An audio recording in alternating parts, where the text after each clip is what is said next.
What's going on, everybody? We're going to talk some NBA. We're going to take a look at some scores, some games going on. We're going to peek at the standings. Maybe I'll look at my power rankings. Maybe we'll talk about player pyramid. We're going to look at hot topics about Wemby. Maybe some other hot topics going around the NBA right now. I'll give my thoughts. Maybe I'll show you some other people's thoughts. Thanks for clicking the button. I appreciate it every time. I hope you guys are having an awesome night. Let's get going. Hit that subscribe button to the Hoops Tonight YouTube channel, and then follow me on social media on TikTok, Instagram, and Twitter so you guys don't miss any of our content over the course of this season. All right, let's talk some basketball. All right, let's move on to our next segment in our mailbag. Hey, Jason, Wemby question. I've been watching your show for a few years now. Top 0.1% of Spotify listeners, by the way. Huge fan. Thanks for supporting the show. I really appreciate it. And I've heard that you say the primary goal of rebuilding a franchise is to go get a superstar. By all metrics, it looks like Wemby is that guy. If you were the GM of the Spurs, what would you do next? Who are you keeping? Who are you letting go? What kinds of player archetypes are you looking to bring in through trades/drafts?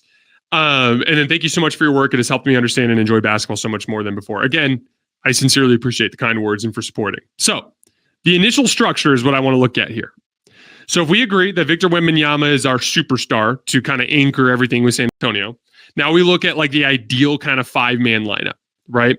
Now for me, right next to Victor Wembenyama at that forward spot, I'm looking for a big, strong forward that can help in defensive rebounding situations and in low man situations, kind of like we were talking about in the Suns earlier, that guy that steps over in ball screen situations when Victor Wembenyama has to come up to the level of the screen, right? At the three spot, we're looking for a guy who could defend on the perimeter, knock down threes, and attack closeouts really well. At the two spot, I'm primarily looking for in the 2-1, depending on who you end up building around. If it ends up being Devin Vassell at the two ends up being your skill guard, right? Like he's the guy that going to have the ball in his hands a lot, be running a lot of pick and roll. I really need the point guard in that case to be an outstanding perimeter defender, a guy who can navigate screens well, guard the other team's best guard, so on and so forth. Now, with Devin Vassell being a skill guard, I do think that from the forward position, one of those two forwards, whether it's the 3 or the 4, needs to be a really high level offensive player. I do think that's something that they'll need in the long run. What makes this complicated is you look at the payroll. Devin Vassell is locked up on a pretty affordable deal, especially when you factor in how the salary cap could change over the next TV deal. Keldon Johnson and Zach Collins are your main larger contracts. They're in the high teens. But most of the young guys are on rookie deals. So like with those guys, you're not going to be dumping them for salary. You might include them in a star trade if you're looking to bring somebody back, but there's no reason like they don't really make up much of a factor in your payroll situation, right? But we also have to acknowledge the reality of Wemby's development arc. He is so good, so fast. There's like a better than 50% chance, in my opinion, that he's going to be a top 10 player in the league next year. And it's on the table that he could be a top 5 player in the league next year. That's how freaking good Victor Wembenyama is, and we're talking about another 6-7 months or longer of development before we get to that point. So like that you can't be Oklahoma City and do a 5-year slow burn of a rebuild. You can't take this slow. There's a certain urgency element here based on the reality of Victor Wembenyama's development. So from there, I would look at, as far as the young guys go, none of them would be safe for me except for Devin Vassell and Victor Wembenyama. And I would trade Devin Vassell if it brought back a superstar shot creator. But like the other guys, like I like Jeremy Sohan, not enough to view him as untouchable. Like Trey Jones, not enough to view him as untouchable. I've never been a big Keldon Johnson fan. I think he's a little tunnel vision and not a good enough shooter. So like from there, it really is about who becomes available in the offseason. I really do think they need to make some type of all-in move for an all-star in their prime sooner than later, sometime in the next 2 years. Trae Young is an interesting option, but he's a very risky option. He's a guy that I think unlocks a lot offensively right away, but he's going to be expensive to get. And then 2, there's a question. There's a case to be made that it's cashing in too early and for not a good enough player. And so the Trae Young thing, I'm kind of more leaning towards I would hold back if I was San Antonio, but that is an interesting option, and I do like the offensive fit with Victor Wembanyama. From there, I'd be looking for a forward someone that can work in that 3-4 spot who is a much higher level offensive player than what you've had in over the course of this season. A guy like Lauri Markkanen is a guy I'd look at. A guy like Brandon Ingram. Like, what if the Pels flame out and they decide that, Zion is the guy they want to build around, and the guy that they need to cash in is someone like a Brandon Ingram? That's a guy that I'd be looking at. Mikal Bridges, I know Brooklyn loves him and views him as a foundational piece, but that's completely irrational given where they're at in terms of talent on that roster and Mikal Bridges' age and where he's at in his development and the fact that he's kind of close to his ceiling. Mikal Bridges is a guy that I'd be looking at. But again, if you, in terms of the actual structure of the roster, 2 forwards there. One of them needs to be a scorer of some kind, a high-level offensive player. The 3 needs to be able to navigate on the perimeter defensively. The 4 needs to be bigger and stronger, especially since Victor's a little bit on the skinny side. And then at those guards, one of your guards needs to be a high-level skill guard, and then the other one needs to be some kind of bulldog, like point-of-attack defender that can navigate screens. That would be the structure that I go with from there. But I do think that they need to make some sort of all-in move sooner than later just because of Victor Wembenyama's development. All right, before we get out of here, the Julius. All right, I like some of what Jason had to say.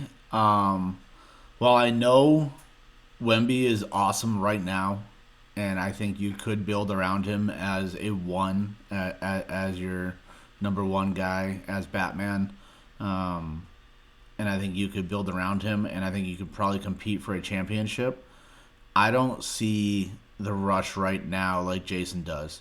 I really hate to see them not winning at all. I hate to see them not in the playoffs. But I think he needs to maybe make the playoffs for some experience, and then maybe try to compete in maybe 2, 3, or 4 years. I hate saying that, but I can't remember a single time in NBA history where a team has been able to build around a 20-year-old, 21-year-old and win a NBA championship. I just don't remember it. He may be the greatest player of all time. He may turn into that. He may be on his way. I think potentially he is if he stays injury-free. But at the same time, I think we saw how good Luka was. They rushed that trade for Kristaps, and they gave up on Kristaps, and they traded him ultimately for Spencer Dinwiddie, and that didn't work out. Then they left Luka high and dry, and then they rushed a Kyrie trade, and now that may or may not work out, but that all came from trying to rush around generational talent. I think they're going to have a top 5, 6 pick this year in the draft. If they hit it, they have his running mate, hopefully, for the next decade. Yeah, I did like the Trae Young take. If they could bring in a shooter, just space the floor. You can imagine Wemby spaced with a guy like Trae Young who could shoot. I like the Lauri Markkanen. I hate trying to say his name. Take. I did like that because he's huge and he can shoot threes. So all that length. Guy who's 7 foot and a 7'5", each of them can space the floor. That would be dangerous, extremely dangerous. They're both pretty athletic in their own right. I do think they need a point guard and somebody who can just take care of the ball and realize when Wemby's in a good situation, whether it be up top in a pick and roll or underneath with a huge height advantage or a lob opportunity, which there should be tons of. So, not sure who the right running mate is. I'm not sure who's in this year's draft. But they have a ton of draft picks. I'm sure they could package some of them and get a high-quality point guard. I don't think you need to panic and build around them now, especially my other thoughts is that Denver is at the peak of their powers right now. And Phoenix is at the peak of their powers. Clippers are at the peak of their powers. LeBron's at the tail end of his powers. So is Steph. I think you let those guys flame out in another year or two, and Wemby can take over this league. He will be battling with Luka, but that's way better than battling right now with generational talents. So those are my thoughts right now. Let me know what you guys think. Wemby is now probably my second favorite player in the league, and I think he's already a top 10 player in the NBA. If we had to draft tonight to win a basketball game and we were all drafting a team, If Wemby's sitting there in the first round, you're not taking him. You're going to tell me you're not going to take Wemby. Leave in the comments who you're going to take instead. I want to hear. You guys, I love every click. Subscribe, please. Hit the next video. Have a great night. Take care of yourselves. Eat right, work out, invest in yourselves. Thank you so much.